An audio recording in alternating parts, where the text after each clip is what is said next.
بے اجازت جن کے گھر کی بڑھئی لاتے نہیں، قدر والے یعنی حسین نے جان دے کر انسان کی قدر کو بھی بچایا اور اہل بیت کی قدر کو بھی بچایا۔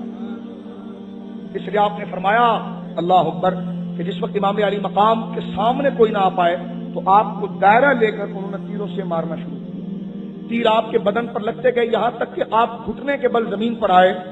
العیاذ باللہ، جب آپ اللہ اکبر جب گھٹنے کے بل آپ زمین پر آئے تو ملعون سنان بن عمرو نے آپ کی پشت سے نیزہ مارا جو آپ کے سینے کی طرف سے آ گیا۔ خولا بن یزید ملعون آگے آیا۔ آگے کی بات کرنے کا میرے دوستو آپ کی شہادت ہوئی ہے، آپ کی شہادت ہوئی ہے، اور وہ تاریخ کے اور آپ کو پڑھ کر بندہ صفحہ نہیں پلٹ سکتا کہ جس قسم کی اہانت ہوئی ہے۔ ابن کثیر نے البتہ یہ جملہ ضرور لکھا کہ رات کے وقت آپ کا جسد مبارک اس بیابان میں پڑا تھا۔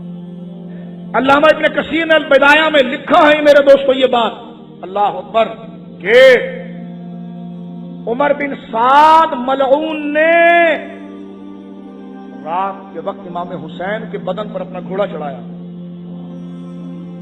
ابن کثیر نے لکھا کہ عمر بن سعد نے حضرت حسین کے بدن پر اتنے گھوڑے دوڑائے کہ آپ کا بدن مٹی میں ایسا چھپ گیا جیسے قبر بن جاتی ہے۔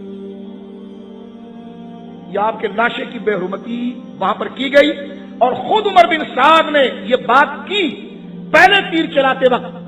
شمر ابن زیاد کو کہنا کہ پہلا تیر میں نے مارا تھا تاکہ مجھے انعام ملے، تیر مارا تھا، اور اسی میں حضرت حر نے کہا تھا تیر تیرا ہے لیکن ہم حسین کے ساتھ وہ ہے، تو بھی گواہ رہنا کہ تیر ہمارے سینوں پر لگا تھا۔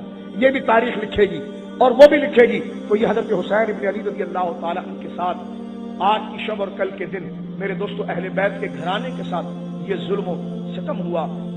ہم حق کے حسین کو قربان کریں۔ کربلا نے ہمیں سکھا دیا دنیا زیر و زبر ہو جائے حق کا دامن نہ چھوڑنا، سچ کا دامن بولو انشاءاللہ نہ چھوڑنا، امانت کا دامن نہ چھوڑنا، تلقین کا دامن نہ چھوڑنا۔ اللہ آپ کا بیٹھنا